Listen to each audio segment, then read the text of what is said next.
வாழ்க வளமுடன். வாழ்க வளமுடன். வாழ்க வையகம், வாழ்க வையகம், வாழ்க வளமுடன். குரு வாழ்க, குருவே துணை, குருவின் மலரடி போற்றி. சிந்தனையை, உடல் நலத்தை சீரமைத்து உய்வித்த குருவே வாழ்க. ஸ்ரீ குரு அஸ்ட்ரோ அகாடமி மற்றும் ஸ்ரீ குரு திருமண தகவல் மையம் சார்பாக இங்கு அரங்கேறிக் கொண்டிருக்கக்கூடிய 3வது ஜோதிட கருத்தரங்கம்.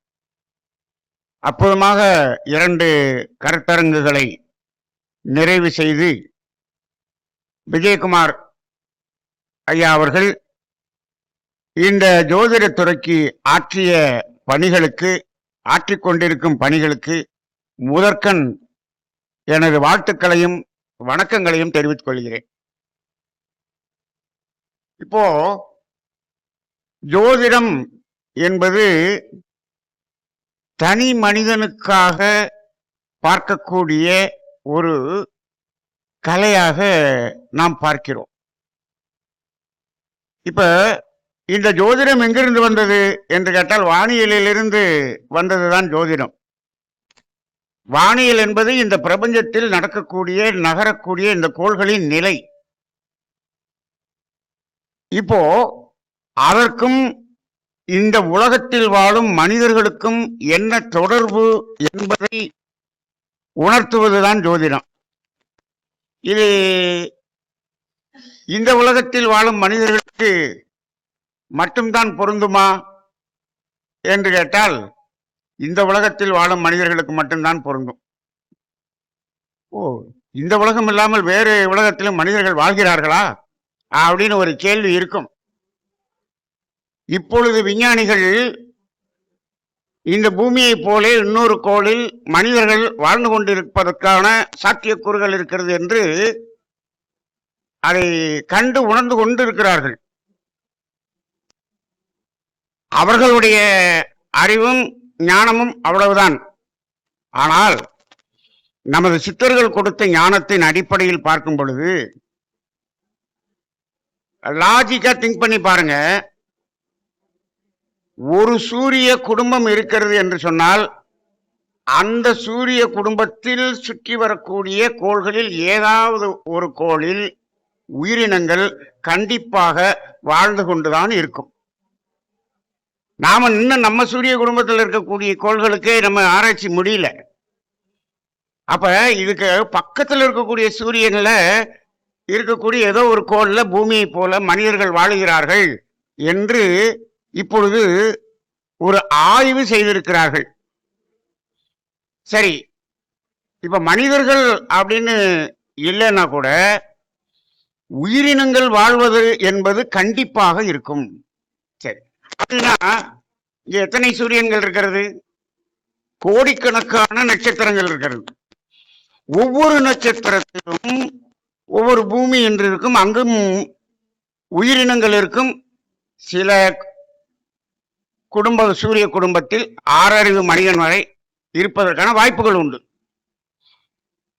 சரி, இப்ப எங்காவது 7 அறிவு மனிதன், 8 அறிவு மனிதன், 9 அறிவு மனிதன் அப்படிலாம் வாய்ப்பு இருக்குமான்னா அப்படியெல்லாம் இருக்காது.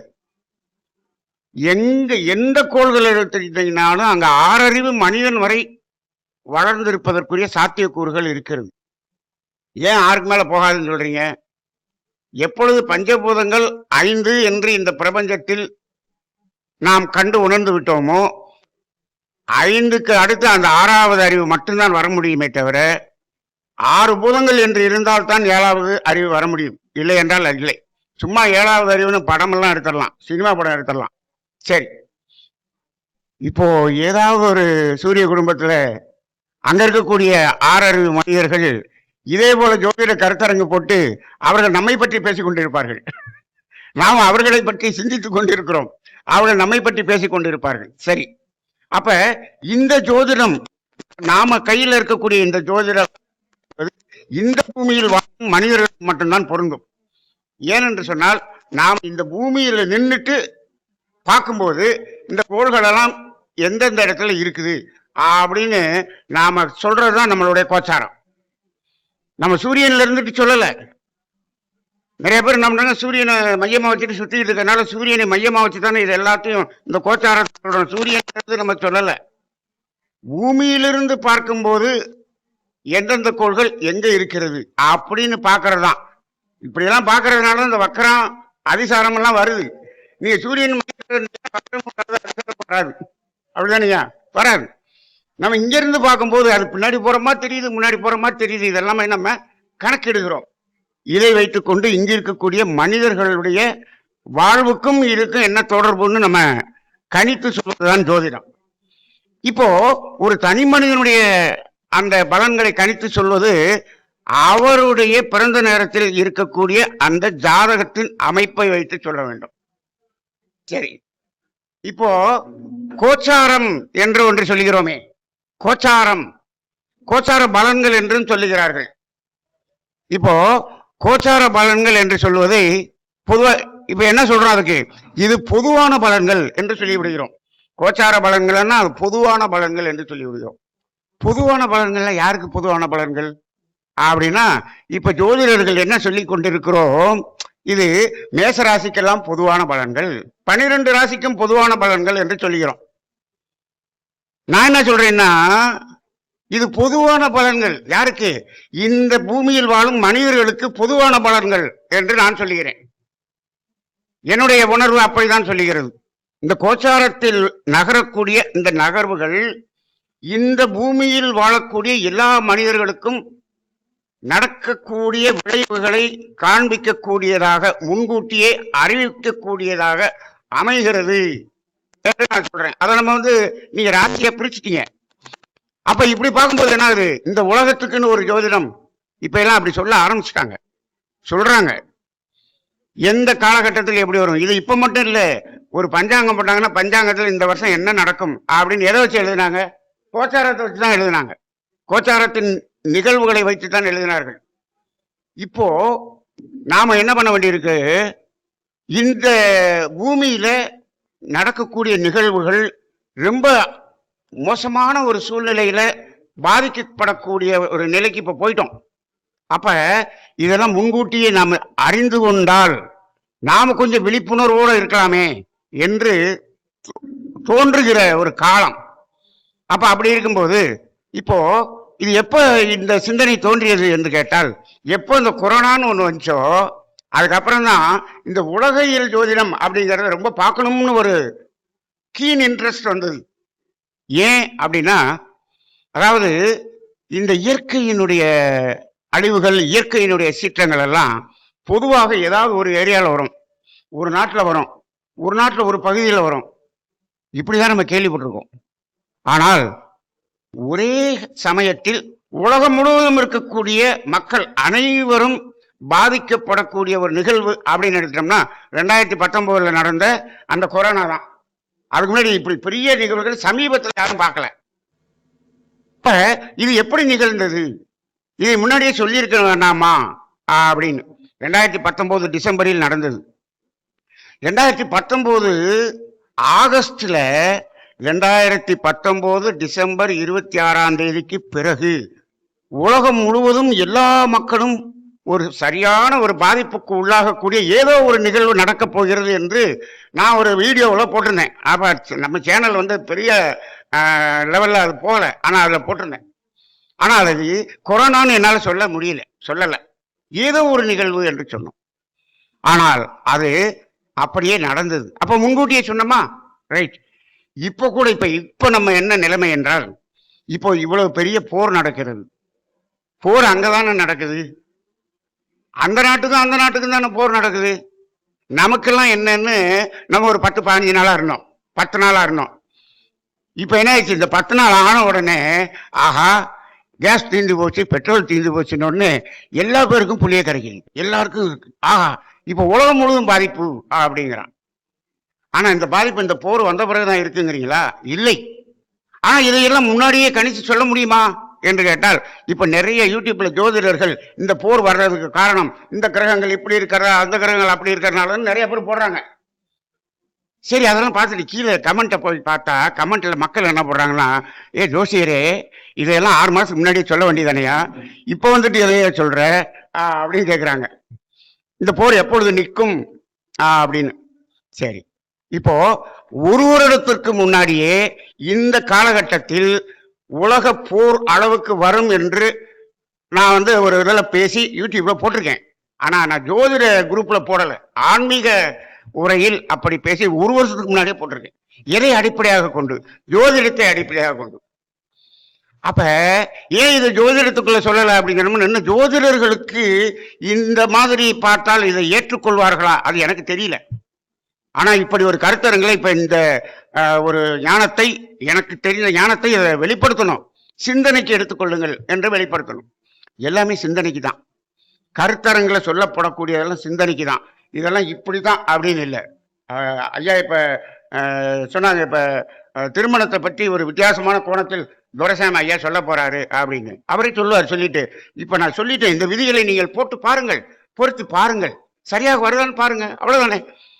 அப்ப இதே போலதான் இதை சிந்தித்து பாருங்கள் என்று சொல்லுகிறேன். இப்ப என்ன அப்படின்னு சொன்னோம்னா, இது எதை அடிப்படையாக கொண்டு பார்க்க வேண்டும் என்று சொன்னால், கோச்சாரத்தை அடிப்படையாக கொண்டு சாதாரண மனிதர்களுடைய வாழ்வியலை பார்க்கிறோம் இல்லையா. இதுல இந்த சமுதாயத்தில் ஒட்டுமொத்த பெரிய பாதிப்புகள் வருகிறது என்று சொன்னால் அது இயற்கையின் சம்மதம் இல்லாமல் நடக்காது. என்னங்க இப்ப இந்த சண்டை வர்றது காரணம் இயற்கைன்னு சொல்றீங்களா? ஆமாம், அவனன்றி ஒரு அணுவும் அசையாதுன்னு சொல்லிவிட்டீங்கல்ல. அவனன்றி ஒரு அணுவும் அசையாது அப்படின்னு சொன்னோம்னா இப்ப இது எப்படி, இது சும்மா நடந்துருமா? அவனுடைய அந்த இயற்கையினுடைய அனுமதி இல்லாமல் நடந்துருமா அப்படின்னு பார்த்தோம்னா, இது ஏதோ இவங்க ஆரம்பிச்சு வச்சாங்க, அவங்க ஆரம்பிக்கணும்னு நினைச்சாங்க. ஆனால் அதை நடத்து என்று பெர்மிஷன் இயற்கை கொடுக்கவில்லை என்றால் நடத்த முடியாது, அவ்வளவுதானே. அது இயற்கை கொடுக்கிறது. ஏன் கொடுக்கிறது? அப்ப இயற்கையின் ஆதரவோடு தான், சம்மதத்தோடு தான் இது நடக்கிறது. அப்ப இதையும் ஒரு இயற்கை சீற்றம் என்றுதான் எடுத்துக்கொள்ள வேண்டும். சரி, ஏன் அப்ப இப்படிப்பட்ட நிகழ்வுகள் எல்லாம் எப்பொழுது நடக்கும் ஜோதிட ரீதியாக என்று பார்த்தால், இந்த கோள்கள் எல்லாம் ராகு கேது என்ற கோள்களுக்கு உள்ளாக சென்று வெளியில் வரக்கூடிய காலத்தில் தான் நடக்கும். நல்லா பாருங்க, இந்த ராகு கேது அதுக்குள்ளாக இந்த கோள்கள் உள்ள போய் வர்றது. இதுல பாத்தீங்கன்னா சூரியன் புதன் சுக்கிரன் எல்லாம் வந்து அடிக்கடி போயிட்டு வரும். அது சுத்திட்டே இருக்கும் இல்லையா, சீக்கிரமா சுத்தக்கூடியது, அடிக்கடி சுத்திட்டு வரும். இந்த செவ்வாய் கொஞ்சம் மெதுவா சுட்டும், மெதுவா உள்ள போய் வரும். அதுல குரு சனி இந்த ரெண்டும் என்ன பண்ணும், மெதுவா போய் வரக்கூடிய கிரகங்கள். இப்ப இந்த ராகு கேதுக்கு உள்ள போய் அதனோடு இணைந்து அதிகமாக இருக்கக்கூடிய கோள் அப்படின்னு எடுத்துட்டோம்னா சனி, இரண்டாவது குரு, மூணாவது செவ்வாய். இந்த 3 கோள் இந்த ராகு கேதுகளுக்கு உள்ளாக போகும்போது இந்த சமுதாயத்தில் ஒரு பெரிய ஒரு நிகழ்வுகள் நடக்கும். ஏன்னு சொன்னோம்னா, அந்த ராகு கேதுவோடு அதிகமான காலம் அது உள்ளே இருக்கிறது. சரி, இப்ப என்ன இந்த ராகு கேதுக்கு மட்டும் அப்படி என்ன விசேஷம்? இந்த ராகு கேதுங்கிறது என்ன? அது ஒரு கோள்கள் தானே, ஆனா அதை மட்டும் நிழல் கோள்கள் சொல்லிட்டோம். அதுக்கு மட்டும் ஒரு ஸ்பெஷாலிட்டி இருக்குது. அது கோள்களா அப்படின்னு சொன்ன, என்னை பொறுத்தளவு என்ன சொல்வேன்னா, நவக்கோள்கள்னு சொல்றோம் இல்லையா, 7 தான் கோள்கள். இந்த 2 என்னது, ராகு கேது என்னது, நிழல் கோள்கள் சொல்றாங்க இல்லையா. நான் என்ன சொல்றேன்னா, இந்த ராகு கேது 2ம் இயற்கையாக இறைவனுக்கு சமமான ஒரு பாதைகள், இறைவனுக்கு சமமான பாதைகள் என்று சொல்கிறோம். அப்ப அந்த சிவமே ராகு கேதுவாக இங்கு இருந்து கொண்டிருக்கிறது என்றுதான் நான் பார்க்கிறேன். ஏன் என்று சொன்னால், சிவம் என்றால் என்ன என்று புரிந்து கொண்டால், இந்த ராகு கேது என்ன என்று புரிந்து கொண்டால், அது நான் தனியா ஒரு சப்ஜெக்ட் நான் ஏற்கனவே பேசியிருக்கேன். அப்ப அது டைம் இருக்கும். இது இறைவனுக்கு சமமான ஒரு நிழல் பாதைகள் என்று சொல்கிறோம். இப்ப அந்த பாதைக்குள்ளாக எந்த கோள் உள்ள போனாலும் இதனுடைய பலத்தை இழந்துவிடும். இதனுடைய பலத்தை இதிலிருந்து வெளிப்படக்கூடிய அலைகளை இழந்துவிடும். அப்ப என்ன பண்ணும், அதை அந்த ராகுவோ கேதுவோ எடுத்து செய்யும். அப்ப அந்த அடிப்படையில இந்த ராகு கேதுக்கள் இதை நம்ம எப்படி நம்ம பார்க்கலாம்னா, கிரகணத்தை பார்க்கலாம். கிரகணப்ப நமக்கு நல்லா தெரியும். சந்திர கிரகணம் சூரிய கிரகணம் வரும்போது அந்த சூரியனுடைய அந்த வெளிச்சமே மறைக்கப்படுவதை நம்ம பார்க்கிறோம். அதிலிருந்து வரக்கூடிய அலைகள் மறைக்கப்படுவதை பார்க்கிறோம். நான் ஏற்கனவே ஒரு கருத்தரங்களை சொல்லியிருந்தேன், சூரியனிலிருந்து வெளிச்சம் வருவதில்லை, அலைகள் தான் வருகிறது. அப்ப அந்த அலைகள் வந்து மோதி இங்க வந்து வெளிச்சமாக மாறுகிறது என்று ஒரு தடவை பார்த்திருக்கிறோம். அது ஒரு பெரிய சப்ஜெக்ட். அப்ப இந்த அலைகளை தடுக்கப்படுகிறது, நிறுத்தப்படுகிறது, அப்ப நம்ம பார்க்க முடியுது. ஆனா அந்த குருவும் சனியும் உள்ள போகும்போது அந்த குருவிலிருந்து வரக்கூடிய சனியிலிருந்து வரக்கூடிய அலைகளும் என்ன பண்ணும்? நிறுத்தப்படும், தடுக்கப்படும். அது தன்னுடைய செயல் இழந்து என்ன ராகு அதனுடைய பவரை ஃபுல்லா எடுத்துக்கிறோம். இப்போ ஒரு சின்ன ஒரு உதாரணம். ஒரு ஸ்கூல்ல டீச்சர் வந்து சயின்ஸ் நடத்திக்கிட்டு இருக்காரு. டிஓ வந்திருக்கிறாரு, விசிட் வந்திருக்கிறாரு. ஹெட்மாஸ்டர் டிஓவை கூப்பிட்டு வர்றாரு. அப்படியே அந்த கிளாஸ் ரூம்குள்ள போறாங்க. ஒரு சயின்ஸ் வாத்தியார் இப்படி உட்காந்து கிளாஸ் நடத்திக்கிட்டு இருக்காரு. இப்ப டிஓ வந்துட்டாருன்னா வாத்தியார் அங்க உட்கார்ந்து இருப்பாரா? டிஓவை உட்கார சொல்லிட்டு இவர் எந்திரிச்சிருவாரா? டிஓ உட்கார சொல்லிட்டு அவர் எந்திரிச்சிருவாரு. அந்த டிஓ வந்து என்ன பண்ணுவாரு? கொஸ்டின் கேட்க ஆரம்பிச்சிருவாரு. இவரு ஓரமா அப்படியே நிற்பார். ஏன்? பவர் அவர்கிட்ட போயிடுச்சு. அந்த பவர்ஃபுல்லா இருக்க அவர் வரும்போது இவர் ஓரமா நிற்பார். அது போலதான் இங்க இது ஓரமா நிற்கும்.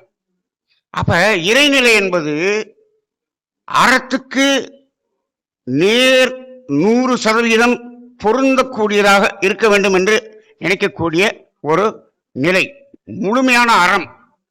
அப்ப அறத்துக்கு முரணாக மனித குலம் எந்த அளவுக்கு விலகி இருக்கிறதோ அதற்கு முழுமையான 100% அந்த தண்டனையையும் விளைவையும் கொடுத்து மனிதர்களை திருத்த வேண்டிய வேலையை அது செய்யும். அப்ப இந்த கிரகணங்கள் வரும்பொழுது, இப்ப கிரகணம்னா சூரியன் சந்திரன் கிரகணம் சொல்லிட்டோம் இல்லையா? நான் இப்ப என்ன சொல்றேன்? சனிக்கு கிரகணம் உண்டு, ராகுக்கு கிரகணம் உண்டு, இது குருவுக்கு கிரகணம் உண்டு, செவ்வாய்க்கு கிரகணம் உண்டு அப்படின்னா அது நமக்கு கண்ணில் தெரியலையேன்னு சொல்றீங்க. ஆனா கிரகணம் உண்டு. அப்படிப்பட்ட கிரகண காலங்கள் வரும்பொழுது நமக்குள்ளாக இந்த சமுதாயத்தில் ஒட்டுமொத்தமாக பாதிப்புகள் அதிகமாக வருகிறது. அப்ப இதை நீங்க நல்லா பாருங்க. 2019 டிசம்பர்ல கேதுவுக்குள்ளாக, தனுசு ராசிக்குள்ளாக கேதுவுக்குள்ளாக என்னென்ன கிரகங்கள் பயணித்தது என்று பார்த்தீர்கள் என்று சொன்னால், சனி பயணித்தது, குருவும் பயணித்தது. இந்த ரெண்டும் சேர்ந்து அந்த கேதுவுக்குள்ளாக பயணித்தது 2019. அந்த மாதிரி நிகழ்வு அதுக்கு முன்னாடி எப்ப நடந்திருக்கும்னா, அது ஆராய்ச்சி பண்ணி பார்த்தோம்னா ஒரு 500 வருஷத்துக்கு முன்னாடி நடந்துச்சுன்னு சொல்றாங்க. இப்ப எத்தனையோ வருஷத்துக்கு ஒரு தடவை தான் இது மாதிரி நடக்குது. இந்த ரெண்டுமே பயணித்தது. இந்த ரெண்டும் உள்ள இருக்கும்போது என்ன ஆச்சு அப்படின்னா, சூரியனும் உள்ள வந்தது, சந்திரனும் உள்ள வந்தது, புதனும் உள்ள வந்தது, சுக்கிரனும் உள்ள வந்தது. எல்லாமே அதுக்குள்ள இருந்தது. எதுக்குள்ள? கேதுவின் பாதைக்குள்ளாக இருந்தது. சூரிய கிரகணம் வந்தது 2019 டிசம்பர் 26 சூரிய கிரகணம். கிரகணத்தோடு இந்த குருவும் சனியும் அந்த நிழல் கோள்களோடு இணையும் போது பெரிய ஒரு பாதிப்பு தொடங்கும் அப்படின்னு அதை நான் யோசிச்சிருந்தேன். அப்ப அந்த டிசம்பர்ல இருந்து தோன்றியதான் கொரோனா. அப்ப இது உள்ள போய் வெளியே வந்துச்சுன்னா இந்த கோள்களும் என்ன பண்ணுது? அந்த பாதையில இருக்கும்போது அந்த ராகுவோ கேதுவோ அதற்குரிய வேலைகளை செய்யும். இந்த கோள்களுக்கும் என்ன செய்யணும்னு இன்ஸ்ட்ரக்ஷன் கொடுக்கும். பொதுவாக இந்த சமுதாயத்தில் என்னென்ன செய்யணும், எப்படி இந்த சமுதாயத்தை மாற்ற வேண்டும் என்று இன்ஸ்ட்ரக்ஷன் கொடுக்கும். வெளியே வந்தனே அதை இந்த கோள்கள் செய்யும். அப்ப இப்போ என்ன நடந்திருக்கு? இப்போ ஒரு வருடத்துக்கு முன்னாடி நான் கணித்த கணிப்பு, இப்போ ஒரு கிரகணம் வந்துச்சு. எப்ப கிரகணம் வந்துச்சு அப்படின்னு கேட்டீங்கன்னா, பிப்ரவரி மாதம் 18 கிரகணம் வந்துச்சு. 2026 பிப்ரவரி 18 சூரிய கிரகணம் வந்தது. அதுல இருந்து 15 நாள் கழித்து சந்திர கிரகணம் வந்துச்சு. 2 கிரகணமும் வந்துச்சு. இந்த தடவை 2 கிரகணம் வந்துச்சு. சில சமயத்துல 2 வரும், சில சமயத்துல 1 வரும், 1 தான் வரும். இது ஏன் இப்படி வருகிறதுங்கிறலாம் தனியா நான் ஒரு கிளாஸ் எல்லாம் நான் நடத்துறேன். அதுக்கு இப்ப நேரம் இல்லை. இப்ப இந்த கிரகணம் வந்துச்சு. இப்ப இந்த கிரகணம் வரும்பொழுது, இந்த கிரகணம் வருவதற்கு சற்று முன் என்ன ஆச்சுன்னா, இந்த சனியும் ராகுவும் இணைந்திருந்தது. எங்க மீன ராசியில இணைந்திருந்தது. சனி ராகுவினுடைய சேர்க்கை இருந்தது. எப்பன்னு பாருங்க, மே மாசம் 2025 மே இருக்கு பாத்தீங்களா? 2025 மே 2025 மேலேயே சனியும் ராகுவும் என்னாச்சு, இதுல மீன ராசியில இணைந்து இருந்தது, அங்கேயே தொடங்கி விட்டது. ரைட்டா? நீங்க பாருங்க, அப்பயே இந்த போர் வந்துருச்சா? நல்லா பாருங்க, இந்த 2025 மேல அநேகமா ட்ரம்ப் வந்துட்டார்னு நினைக்கிறேன். வந்துட்டு அவர் வந்த பிறகு இந்த 2025 இந்த சனியும் ராகுவும் இணைஞ்சிச்சு இல்லையா, அது எந்த இதுல மீன ராசியில இணைஞ்சிருக்கு. மீன ராசி யாருடைய வீடு? குருவனுடைய வீடு, தனகாரகனுடைய வீடு. இங்க 2 பேரும் சேர்ந்திருக்கான். இப்ப என்ன பண்றான்? தனம் சார்ந்த விஷயத்துல உலகம் முழுவதும் பெரிய அதிரடியாக எதையோ பண்றான். என்ன பண்ணாரு? உனக்கு 50% வரி போடுறேன், உனக்கு 25% போடுறேன், உனக்கு 100% போடுறேன், இப்படி உலகம் முழுவதும் போட்டு பாடப்படுத்தின வேலை எங்க ஆரம்பிச்சிச்சு? அங்கதான் ஆரம்பிச்சிச்சு. இது காரணம் என்ன? இது ட்ரம்ப் தான் இப்படி பண்றாரு இல்ல, ராகுவும் சனியும் தான் பண்ணுது. ராகுவும் சனி என்ன பண்ணுது?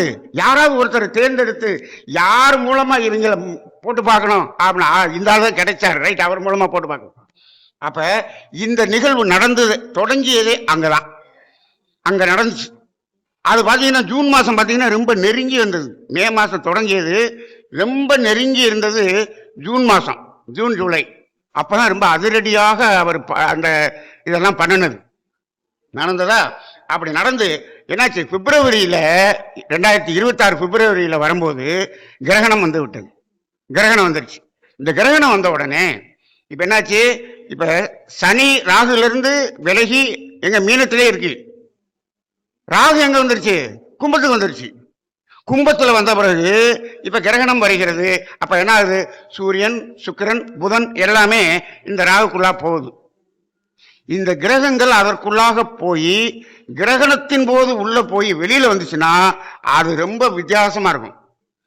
இப்ப சமயபுரம் கோயிலுக்கு உள்ள போயிட்டு வந்ததுல இருந்து எனக்கு என்னமோ அப்படியே உடம்பே சுத்துது, ஒரு வீராவேசமா இருக்கு அப்படிங்கிற மாதிரி. இது உள்ள போயிட்டு வந்துச்சுன்னா அந்த கிரகங்கள் அப்படி ஆயிரும். ரைட்டா? அப்ப இந்த கிரகணம் வந்தது. வந்து கிரகணம் வந்த பிறகு அந்த அப்ப என்ன, ராகு, சூரியன், சந்திரன், புதன், சுக்கிரன் எல்லாம் ஒரே இடத்துல. இந்த விதம் சொன்னா 5 கிரகங்கள் சேர்க்கைன்னு சொன்னாங்களா? சொன்னாங்க. இந்த 5 கிரகங்கள் சேர்க்கையினாலதான் இப்ப இந்த போர் மூலக்கூடிய சூழ்நிலைன்னு இப்ப சொல்றாங்க. ரைட்டா? இதை 1 வருஷத்துக்கு முன்னாடியே நான் இதை கணிச்சிருக்கிறேன். இப்போ இது மட்டும் காரணம் அல்ல, ஏற்கனவே சனியும் ராகும் இணைந்து அதுக்கு சனி ரெடியா இருக்கு, இந்த கிரகணத்துக்காக ரெடியா இருக்கு. இது எல்லாம் சேர்ந்து வந்த உடனே இதனுடைய வேலையை காட்டுது. இது எப்ப இந்த வேலையை காட்டும் அப்படின்னு சொன்னோம்னா, எல்லா கிரகங்களும் வந்துருச்சு, எல்லாமே we are ரெடி, சண்டை போடுறதுக்கு ரெடி. கேப்டன் வரணும். யாரு கேப்டன்? செவ்வாய் பின்னாடியே வந்துகிட்டே இருக்காரு. செவ்வாய் வந்து ராகுக்குள்ள உள்ள போயிட்டு வெளியே வந்தாருன்னா என்ன ஸ்டார்ட் பண்ணும். அப்படிதான் இருந்தது. அப்ப என்னாச்சு, அப்ப அங்க பிப்ரவரியில இருந்து பிப்ரவரி 28ஆம் தேதி, பிப்ரவரி மாசம் 28ஆம் கிரகணம் முடிஞ்ச பிறகு 28ஆம் தேதி என்னாச்சு, ராகுவின் பாதைக்குள்ளாக செவ்வாயும் உள்ளே வந்து விட்டது. பிப்ரவரி 28ல ராகு, சூரியன், புதன், சுக்கிரன், செவ்வாய் எல்லாமே ராகுக்குடைய பாதைக்குள்ள வந்துச்சு. செவ்வாய் வந்துருச்சுனாலே போர்ஸ். ரைட்டா? பிப்ரவரி 28 முடிஞ்சதா? மார்ச் 1ஆம் தேதி ஆரம்பிச்சதா? எப்போ வந்து ஈரான் அதிபரை கொண்டாங்க? மார்ச் 1ஆம் தேதி 2ஆம் தேதி நினைக்கிறேன்.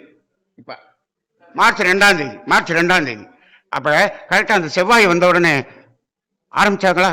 அங்கிருந்து தொடங்கியதுதான் இப்போ இந்த போர். அப்ப இதுக்கு காரணம் இந்த செவ்வாய் மட்டும் காரணம் அல்ல. செவ்வாய் தான் அத கடைசியா கிரீன் சிக்னல் காட்டுறது செவ்வாய். ஆனா அதுக்கு முன்னாடி இந்த சனியினுடைய இணைப்பு, அந்த சூரியன், எல்லா கிரகங்களும் இந்த ராகுக்குள்ளாக போய் வந்தது.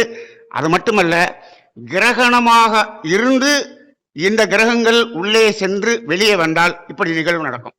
ஏன்னா இதுக்கு முன்னாடி இந்த கொரோனாவப்ப கேதுக்குள்ளாக கிரகணத்தின் போது குருவும் கேதுவும் இணைந்து இருந்தது. இப்ப கூட இது 3ஆம் உலக போராக வருவதற்கு அளவுக்கு இது வெடிக்கும், ஒரு பெரிய நிலை வரும். ஏன் இது போராக வந்தது, ஏன் அது கொரோனாவாக வந்தது, அதை நம்ம பார்க்கணும். நல்லா பாருங்க, கொரோனாவாக வந்தது காரணம் கேது. கேது என்பது குறுகி செல்லக்கூடியது, நுணுகி செல்லக்கூடியது, அதனால கிருமியின் மூலமாக வந்தது. ராகு என்பது விரிந்து செல்லக்கூடியது, பிரம்மாண்டமா செய்யக்கூடியது. அப்ப எதனா பெரிய உலக போர் மாதிரி வரும். அப்ப இந்த ராகுக்குள்ள போனதுனாலதான் இந்த நிலை வருகிறது. ரைட்டா? இது 3ஆம் உலக போராக மாறிவிடும் அப்படின்னு கேட்டாங்க. மாறுவதற்கு வாய்ப்பு குறைவு. ஏன் அப்படின்னு சொன்னோம்னா, இந்த ராகுவும் சனியும் இணைப்பு இருந்தது இல்லப்பா. அப்ப இதுல குரு வந்து அந்த இடத்தை பார்க்கிறது. என் வீட்டுல இருந்துட்டு நீங்க இணைஞ்சிருக்கீங்க அப்படின்னு குரு வேற பார்வை வேற இருக்கா, கொஞ்சம் போதும் பெரிய உலக போற வேண்டாம்னு அதுதான் தடுத்து கொண்டு இருக்கிறது என்று நான் நினைக்கிறேன். இப்போ இந்த குரு பயிற்சி ஆகிவிட்டால், ஜூன் மாசம் பயிற்சி ஆகிவிட்டால் மீன ராசிக்கு அந்த பார்வை என்ன ஆயிடும், மாறி போயிடும். ரைட்டா? அப்ப என்ன, கும்பத்துக்கு தான் பார்வை வரும். ஆனா இந்த கிரகங்கள் எல்லாம் இப்ப செவ்வாய் எல்லாமே இப்ப போய் சனியோட சேர்க்கையா இருக்க போகுது. இப்ப இது ஜூனுக்கு பின்னாடி என்ன ஆகும் அப்படிங்கிறது ஒரு பெரிய கேள்விக்குறியாக இருக்கிறது. இருந்தாலும் அதுக்குள்ளேயே எல்லா விஷயமும் முடிஞ்சிடும். அப்ப இப்ப இந்த போர் இன்னும் தொடருமா அப்படின்னு கேட்டீங்கன்னா, இப்ப பாருங்க, இப்ப இந்த மார்ச் 3ஆம் தேதி ராகு செவ்வாய் நம்மள நெருங்கி வந்துருச்சு. இப்போ மார்ச் 17ஆம் தேதி ராகுவும் செவ்வாயும் இன்னும் நெருங்கி மார்ச் 22ஆம் தேதி வரை ராகுவின் பாதைக்குள்ளாகத்தான் செவ்வாய் இருக்கிறது. அதனால என்னுடைய கணிப்புப்படி மார்ச் 22ஆம் தேதி வரைக்கும் கண்டிப்பாக இந்த சண்டை முடியாது என்று நான் அதை வந்து குறிச்சு வச்சிருக்கேன். சரி, இப்போ இந்த மார்ச் 22ல அந்த செவ்வாய் விலகுது இல்லையா, மார்ச் 25ஆம் தேதி என்ன ஆகுதுன்னா சூரியனும் சனியும் நெருங்குகிறது. இப்ப இந்த சூரியன் ஏற்கனவே போய் ராகுக்கு உள்ள போய் ராகுனோட இன்ஸ்ட்ரக்ஷனை வாங்கிட்டு போயிருக்கு இல்லையா. அப்ப இது என்ன பண்ணும், ராகு என்னென்ன செய்யணும் ஏற்கனவே சனிகிட்ட சொல்லி வச்சிருக்கேன், நீ என்னென்ன பண்ணணும், போய் சனியோட சேர்ந்துன்னு சொல்லி இது என்ன அங்க அனுப்புமா. அப்ப மார்ச் 25 சூரியன் சனி சேர்க்கை வந்துருதா, அப்ப இன்னமும் தொடரும். அப்ப மார்ச் 30ஆம் தேதி சனி செவ்வாயும் சேர்ந்துடும். அப்ப இது எப்பதான் முடியும் அப்படின்னு பார்த்தா, இந்த மார்ச் மாதம் முழுவதும் போய் ஏப்ரல் 10ஆம் தேதிக்கு மேல என்ன ஆகுதுன்னா சனியும் செவ்வாயும் நெருக்கமாகிறது. ஏப்ரல் 17ஆம் தேதி சனி செவ்வாய் நேரடியா ஒரே டிகிரியில இருக்கு. அப்ப இந்த பிரச்சனை, இந்த போர் முடிந்தாலும் இது இதனால் வரக்கூடிய இந்த பொருளாதார பிரச்சனை என்பது இந்த ஏப்ரல் மாதம் கடைசி வரை இருக்கும் என்பது இதன் மூலமாக நாம் உணர முடிகிறது. ரைட்டுங்களா? அப்ப ஏப்ரல் கடைசி வரைக்கும் இருக்குது, ஜூன் 1ஆம் தேதி வரைக்கும் குருவினுடைய பார்வை இருக்குது. அதனால ஓரளவுக்கு இப்படியே போகும். அப்ப இந்த அடிப்படையில நாம இதை பார்த்திருக்கிறோம். இத நம்ம என்ன சொல்லணும், ஒரு வருஷத்துக்கு முன்னாடி சொல்ல முடியுமா? இப்ப நம்ம கிட்ட எல்லாத்தையும் சாஃப்ட்வேர் இருக்கு, எல்லாத்தையும் இதை போட்டு பார்க்க முடியாதா? இது எல்லாத்தையும் நான் ஒரு வருஷத்துக்கு முன்னாடியே போட்டு பார்த்துட்டு தான் சொல்றேன். ஏன் இதை பார்த்தேன் அப்படின்னா, கொரோனாவில் இருந்த அனுபவம் இதை பார்த்துருக்கிறேன். சரி, இப்போ ஜோதிடர்களுக்கெல்லாம் ஒரு கேள்வி வரும், என்ன இருந்தாலும் என்னமோ பெரிய ஜோசியர் மாதிரி என்னமோ புதுசா வந்து என்னத்தையும் சொல்லிக்கிட்டு இருக்கான் அப்படின்னு ஒரு கேள்வி வரும். இப்ப நான் என்ன சொல்றேன்னா, இந்த கோள்களுக்குள்ளாக இந்த கோள்கள் போனதுனால இப்படி வருது அப்படின்னு சொன்னோம்னா, ஏதோ இந்த ராகுவும் சனியும் செவ்வாயும் இதெல்லாம் சேர்ந்துட்டு இந்த மனிதர்களுக்கெல்லாம் பெரிய துன்பத்தை கொடுக்கணும்னு கங்கணம் கட்டிட்டு வேலை பார்க்குதா அப்படின்னு சொல்லி நீங்க இந்த கிரகங்களை குறை சொல்லி விடாதீர்கள். இந்த கிரகங்கள் நமக்கு இதையெல்லாம் கொடுக்க வேண்டும் என்று கொடுக்கவில்லை. என்ன சார், முதல்ல அதுதான் கொடுக்குதுன்னு சொன்னீங்க, இப்ப அது கொடுக்கலன்னு சொல்றீங்க அப்படின்னு கேட்டீங்கன்னா, எந்த கிரகமும் எந்த மனிதர்களுக்கும் துன்பம் என்பதே கொடுக்காது, நன்மையை மட்டும்தான் செய்யும். நன்மை தரும் நவக்கோள்கள் சொல்றமா, நன்மை தரும் நவக்கோள்கள் நட்சத்திர கூட்டம் நான் அகத்தை காணுகின்றேன் நடனமாட காட்சியாடுன்னு சித்தர் பாடுறார், வேதாத்திரி மகிழ்ச்சி பாடுவார். அப்ப நன்மை தரும் நவக்கோள்கள்னா அப்படியே இது கெடுதலை பண்ணுது அப்படின்னு கேட்டீங்கன்னா, இதே மாதிரியான கிரகணத்தோடு இணைப்பு வந்து கிரகங்கள் வெளியே ஒரு 100 வருஷத்துக்கு முன்னாடி 200 வருஷத்துக்கு முன்னாடி வந்திருக்கும்ல. அப்ப இதே மாதிரி பெரிய சண்டை நடந்ததா, இவ்வளவு பெரிய துன்பம் வந்ததா என்று ஒரு கேள்வி கேட்பீங்க. இப்போ ஒரு விஷயத்தை மட்டும் இப்ப புரிஞ்சுக்கணும், ஜோதிடர்கள் இதை தெரிந்து கொள்ள வேண்டும். பெரும்பாலான ஜோதிடர்கள் இந்த வகையில் ஜோதிடத்தை பார்ப்பதில்லை என்பது எனக்கு ஒரு பெரிய வருத்தம். என்னன்னு கேட்டா, இந்த கோள்கள் நமக்கு துன்பத்தை கொடுப்பதில்லைங்கிறத முதல்ல புரிஞ்சுக்கணும். இப்ப இதெல்லாம் ஏன் நடக்கிறது? இப்போ இந்த மாதிரி கோள்கள் அங்க வரும்போது, ராகு கேதுவுக்குள்ளாக வரும் பொழுது, இந்த சமுதாய பதிவு என்று ஒரு பதிவு இருக்கிறது. சமுதாய பதிவா அப்படின்னா என்ன அப்படின்னீங்கன்னா, இந்த 850 கோடி மனிதர்கள் இருக்கிறார்கள் இல்லையா, ஒவ்வொரு மனிதனுடைய கர்மயத்திலும் அவர்கள் பிறரை கெடுத்து, பிறரை வீழ்த்தி, பிறருக்கு துன்பம் கொடுத்து இவர்கள் பொருள் ஈட்டினார்களே, அந்த கர்ம வினை என்பது ஒவ்வொருத்தர்ட்டையும் இருக்குது. இன்னைக்கு எல்லாம் எல்லா பேரும் மனுஷன் என்ன பண்றான்னா, பிறரை வீழ்த்தி வெற்றி பெறுவதுதான் வெற்றி என்று சொல்லிக் கொண்டிருக்கிறான். அவன் வாழ்க்கையில் அது வெற்றி அல்ல, அவன் வாழ்க்கையில் அவனும் அவனுடைய சந்ததியிலும் நாசமாவதற்குரிய ஒரு காரியம் என்பதை உணராமல் செய்து கொண்டிருக்கிறான். இந்த 6ஆம் பாவ வெற்றி என்பது வெற்றியே கிடையாது, அவன் வாழ்க்கையை அழிக்கக்கூடிய ஒரு பெரிய அஸ்திரம். 11ஆம் பாவ வெற்றி தான் வெற்றின்னு நான் சொல்வேன். பிறரை வீழ்த்தி வெற்றி பெறுவது. அப்ப பிறரை வீழ்த்தி வெற்றி பெற்றால் என்ன ஆகும்? அந்த வெற்றி மீண்டும் உனக்கு என்ன ஆகும்? மீண்டும் ஒரு துன்பத்தை கொடுக்கும். நீங்க நல்லா பாருங்க, பகவத்கீதையில கிருஷ்ணன் ஒரு ஸ்லோகம் சொல்றார். என்ன சொல்றாருன்னா, ஒரு காரணம் ஒரு காரியம், ஒரு காரணம் காரியம். நமக்கு தெரியும் காரண காரியம் அப்படின்னு சொல்லுவோம். ஒரு காரணம் ஒரு காரியம் நடக்கிறது என்றால் அதற்கு ஒரு காரணம் இருக்கும். கிருஷ்ணன் என்ன சொல்றாருன்னா, ஒரு காரணத்தினால் ஒரு காரியம் நடக்கிறது, அந்த காரியம் இன்னொரு காரியத்துக்கு காரணமாக மாறிவிடக்கூடாது அப்படின்னு சொல்றான். புரியுதா? புரியல, குழப்பமா மாதிரி இருக்கு. ஒரு காரணம் ஒரு காரியம், இந்த காரியமே ஒரு காரணமாக மாறி அது ஒரு காரியத்தை நிகழ்த்துகிறது.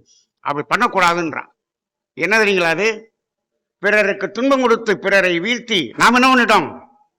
வெற்றி பெற்று விட்டோம். இப்ப என்னாச்சு? பிறருக்கு துன்பம் கொடுத்தோம். அப்ப துன்பம் கொடுத்தது என்பது காரணம், துன்பம் அடைவது என்பது காரியம். துன்பம் அடைஞ்சான் இல்லையா, அது அதோட விட்டு போதா, அது மீண்டும் தொடர்கிறதா என்று சொன்னால், அந்த துன்பம் ஒரு கர்மவினையாக இருந்து மீண்டும் ஒரு காரணமாக மாறி அது என்ன, மீண்டும் நமக்கு ஒரு துன்பத்தை கொடுக்கிறது. அப்ப என்ன ஆகுது? அப்ப அந்த காரியம் திரும்பி காரணமாக மாறி அது ஒரு காரியத்தை கொடுக்கிறது. அப்ப நீங்க என்ன பண்ணிடுறீங்க? நீங்க இன்னைக்கு வாழ்க்கையில நான் ஜெயிச்சிட்டேன், நான் இவ்வளவு கோடி சம்பாதிச்சிட்டேன், அவ்வளவு கோடி சம்பாதிச்சிட்டேன், ரைட். அந்த காரியம் காரணமாக மாறி உன் பிள்ளையையும் உன் சந்ததியையும் மீண்டும் ஒரு காரியத்தை கொடுப்பதற்கு இது காரணமாக மாறிவிடும். அங்க என்ன ஆயிரும்? எல்லாம் போயிடும். இன்னைக்கு அதான் நடக்குது. பெரும்பாலானோர் என்ன பண்ணிட்டாங்க? பிறரை வீழ்த்தி பிறரை கெடுத்து, அவரை ஏமாத்தி இவரை ஏமாத்தி இத்தனை சம்பாரிச்சு வச்சிட்டோம், நான் 200 பவுன் போடுவேன், ஒரு பங்களா வாங்கி கொடுப்பேன், இவ்வளவு கார் வாங்கி கொடுப்பேன், அவ்வளவு சம்பாரிச்சு வச்சிட்டேன், எப்படி எல்லாத்தையும் கெடுத்து சம்பாரிச்சு வச்சிட்டேன். கல்யாணமே ஆக மாட்டேங்குது. அப்படி கல்யாணம் ஆச்சுன்னா என்ன ஆகுது? நல்ல மாப்பிள்ளை கிடைக்க மாட்டேங்குது, டைவர்ஸ் ஆகிருது. அப்படி ஒன்னா இருந்தாங்கன்னா பிள்ளை பிறக்க மாட்டேங்குது, குழந்தை பிறக்க மாட்டேங்குது. ஏகப்பட்ட பிரச்சனை இன்னைக்கு இருக்குது. இதுக்கெல்லாம் காரணம் என்ன?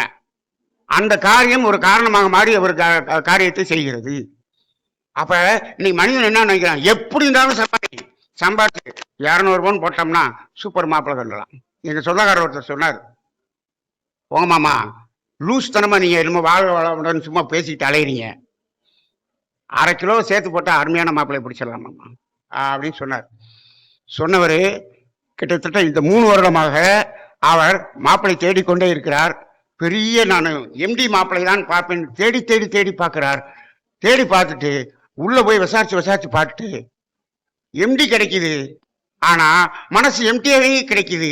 அவருக்கு ஒண்ணுமே சரியாகல, வேண்டவே வேண்டாங்கிறார். 3 வருஷம் இன்னும் கல்யாணம் ஆகல. ரைட்டா? என்கிட்ட பேசவே மாட்டேறாரு. நான் கேட்பேன், அண்ணா 1/2 கிலோ சேர்த்து போட்டா அப்படின்னு சொன்னீங்களே, எங்க போடுங்க பார்ப்போம். நடக்கல. அப்ப இது நடக்காது. நான் சொல்லுவேன், நீ 200 பவுனுக்கு மாப்பிள்ளை தேடிக்கிட்டு இருக்க இல்லையா, நல்ல மாப்பிள்ளை தேடுறீங்க இல்லையா, நல்ல மாப்பிள்ளை வேணும்னா அந்த 200 பவுன்ல 100 பவுனை எடுத்து தர்மம் பண்ணுப்பா, நல்ல உண்மையான தர்மம் பண்ணுப்பா. 100 பவுன் இன்னைக்கு 1 கோடியே கொடு, 100 பவுனை கொடுத்துட்டு 100 பவுனுக்கு மாப்பிள்ளை பாரு, நல்ல மாப்பிள்ளை கிடைக்கும் அப்படின்னு சொல்லுவேன். சத்தியமா யாரும் செய்ய மாட்டாங்க. இவன் ஒரு லூசுன்னு சொல்லுவாங்க என்னைய. ஆமா, நான் லூஸ் தான். நீ 100 பவுன் கொடுக்கறதுக்கு உனக்கு தைரியம் இல்லை. இது மாதிரி ஒருத்தட்ட சொன்னேன். ஆனா அந்த பொண்ணு என்ன பண்ணிச்சு தெரியுங்களா? 200 பவுனுமே வேணாம்டான்னு சொல்லிட்டு 5ஆம் பாவத்தில் காதலிச்சுட்டு 7ஆம் பாவத்தில் ஒருத்தர் கூட்டிட்டு ஓடி போயிடுச்சு. 200 பவுன் வேணான்னு ஓடி போச்சு. இப்ப இவர் என்ன சொல்றாரு? 100 பவுனை குடியான்னு சொன்னா 100 பவுனை கொடுக்க மாட்டேன்னு, 200 வேணான்னு சொல்லிட்டு அது ஓடி போச்சு. வீட்டுல ஒத்துக்க மாட்டேன்டாங்க, ஓடி போச்சு. இப்ப என்ன செய்ய போறீங்க? ஆஹா, இப்படியும் தெரிஞ்சிருந்துச்சுன்னா நான் 100 பவுனை கொடுத்துருப்பேனே. எல்லாரும் அப்படிதான்.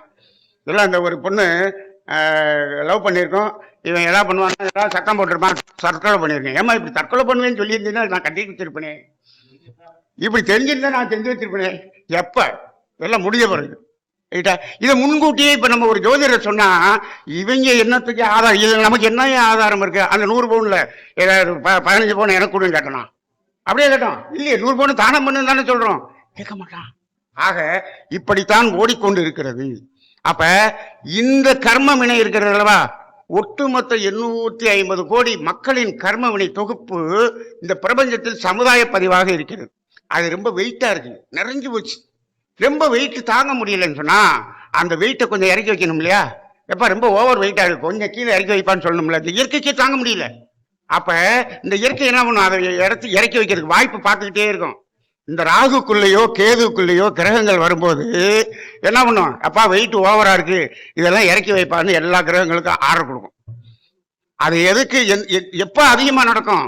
இந்த ராகுக்குள்ளாக கேதுவுக்குள்ளாக சனியோ குருவோ வரும்பொழுது, அதுவும் கிரகணமாக வந்து வரும்பொழுது இதை இறக்கி வைக்கக்கூடிய வேலையை இது செய்யும். அப்ப எல்லாம் இந்த மாதிரி நடக்கும். இனிமே இப்ப நம்ம சொல்லிட்டோம் இல்லையா, நீங்க இனிமேல் இப்ப இதை நம்ப வேண்டாம், நீங்க உங்க சாப்ட்வேரை போட்டுங்க, சாப்ட்வேரை போட்டு பாருங்க, அடுத்து எப்போ வரும் இது மாதிரி நிகழ்வு எப்போ வரும்னு போட்டு பாருங்க. இப்ப நான் ஒண்ணு சொல்றேன், என்ன சொல்றேன், அக்டோபர் 2026, அக்டோபர் நவம்பர் அப்ப என்ன நடக்கும் யாராவது பார்த்துருக்கீங்களான்னு தெரியல, நான் எல்லாத்தையும் பார்த்து குறிச்சு வச்சிருக்கேன். அக்டோபர் நவம்பரிலே என்ன ஆகும் என்று சொன்னால், கடகத்திலே என்ன வந்துடும், இல்ல கடகத்தில் சிம்மத்திலே என்ன ஆகும், குரு அதிசாரத்துல போகும்.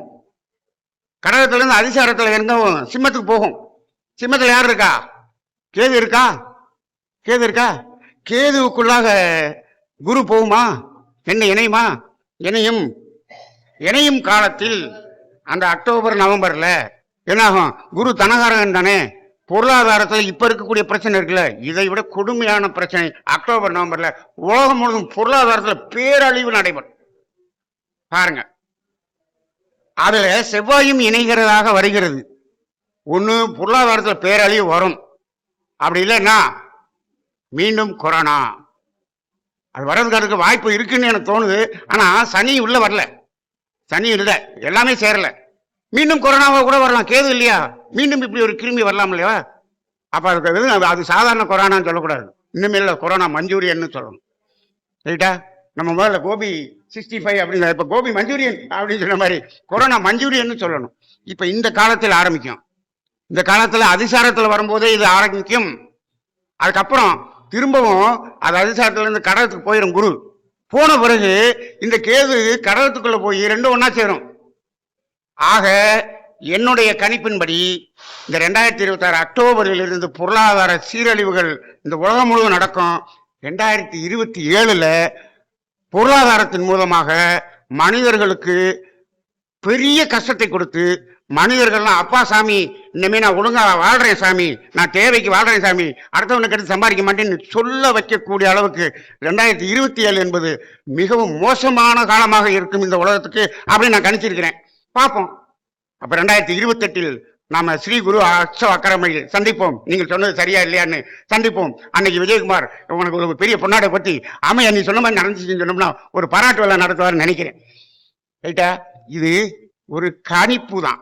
ஐயா இந்த கோணத்தில் பாருங்கள் அப்படின்னு சொல்றாரு இல்லையா, இந்த கோணத்துல பாருங்கய்யா, இப்படி பாருங்க, கல்யாணம் நடக்குதா இல்லையான்னு பாருங்கன்னு சொல்றாருல, அப்ப இதையும் பாருங்க.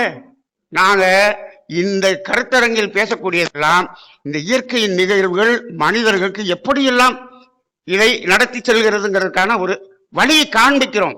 நீங்கள் அதை ஆய்வு செய்து பாருங்கள், அது எப்படி வருகிறது என்று பாருங்கள். இப்ப இந்த ராகு கேது நம்மளை கெடுக்கல, நாம இந்த அடர்த்தியாக இந்த கர்ம வினையை வைத்திருந்தால் அது நம்மளுக்கு எடுக்கும்.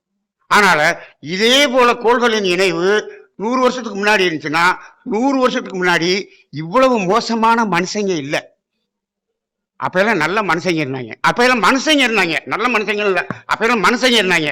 சார் இப்ப நாங்கெல்லாம் மனுஷன் இல்லையா? கண்டிப்பா மனுஷன் இல்லை, நாமெல்லாம் மனிதர்கள் கிடையாது. அடுத்தவனுக்கு எடுத்தே வாழ்றதுக்கு பேர் மனுஷன் கிடையாது. மனம் இதமானவன் மனிதன். நீங்க நல்லா பாருங்க, வள்ளலார் வாழ்ந்த காலம் இருக்கு இல்லையா, வள்ளலார் வாழ்ந்த காலத்துல ஒரு மகான் ஊர் ஓரமா உட்கார்ந்துருந்தார். அப்படியே ஒவ்வொருத்தரும் நடந்து போயிட்டு இருக்காங்க. நடந்து போகும்போது அந்த மகான் சொல்லுவாராம், நாய் போகுது, பன்னி போகுது, எருமை போகுது, இப்படியே சொல்லிட்டே இருப்பாராம். இந்த கிழவை எப்பயுமே இப்படியே தான் சொல்லிட்டு இருப்பான் அப்படின்னு சொல்லிக்கிட்டு இருந்தாங்களா அந்த ஊருக்காரங்க. திடீர்னு ஒரு நாள் வள்ளலார் அந்த பக்கம் போனாராம்.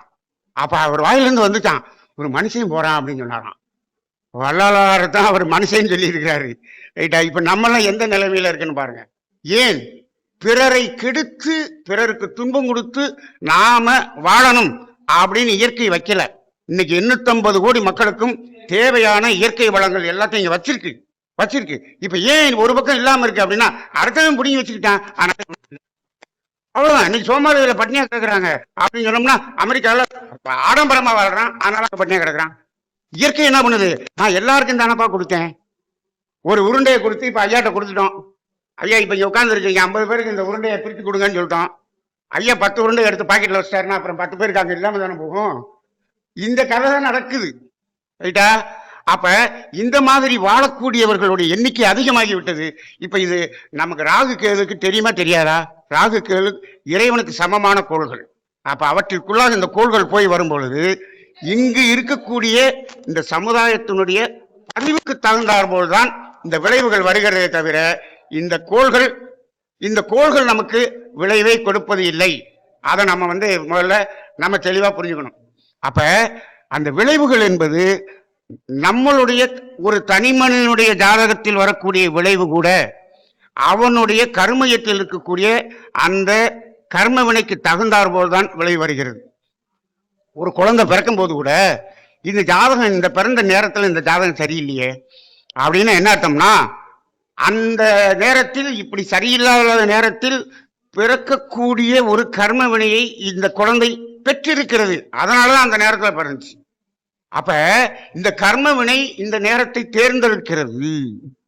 இந்த குழந்தை எப்படி பிறகுது? அந்த அந்த கர்ம வினைக்கு தகுந்தாற்போல் அந்த நேரம் நிர்ணயிக்கப்பட்டு குழந்தை பிறகுது. நம்மால் என்ன பண்றான்?